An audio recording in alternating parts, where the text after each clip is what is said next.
అందరిలో ఉండేది పరమాత్మనే. అందుకే మన సంస్కృతిలో మనం ఎలాగైతే పంచభూతాలు చెట్టు పుట్టను పూజిస్తామో, అలాగే ఒక మనిషిలో కూడా దైవం ఉందని నమ్ముతాము.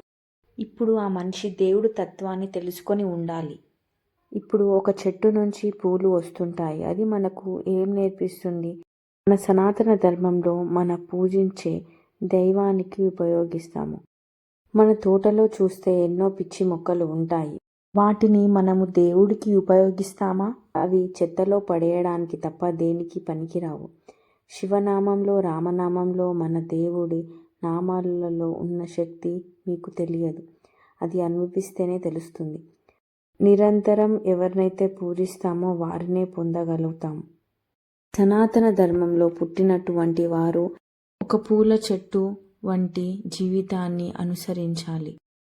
ఏ జీవికి అయినా జీవిత సత్యం, ఎటువంటి మార్గం సరైనదో తెలుసుకోవాలి అనుకుంటాం. మనము ఒక కుండలో నీరు పోసుకొని నడుస్తున్నాము. అప్పుడు 10 మంది మాట్లాడుతున్నారు.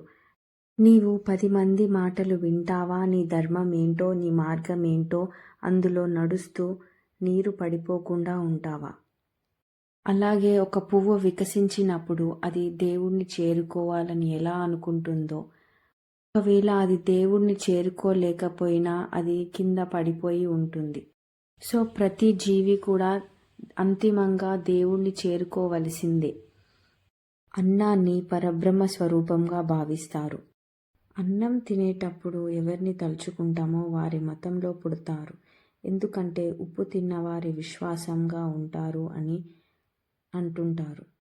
శాస్త్రాలు, ధర్మాలు ఆచరించేవారు ఎప్పుడు బ్రాహ్మణుడుగా అనుష్ఠాన శక్తిని ఎలా పొంది ఉంటారో, మనం ఏ దేవుణ్ణి పూజిస్తే ఆ దేవుణ్ణి వచ్చే జన్మ పొందగలుగుతామో, అందుకే మన సనాతన ధర్మంలో తినేటప్పుడు సరళమైన భావనతో ప్రశాంతంగా ఆలోచిస్తూ దేవుణ్ణి స్మరిస్తూ తింటాము. వేరే మతస్థులు ఇచ్చిన ఫుడ్ని లొట్టలు వేసుకొని తింటారు. కానీ వారు మీ ప్రసాదం ఎందుకు తినడం లేదు ఆలోచించారా?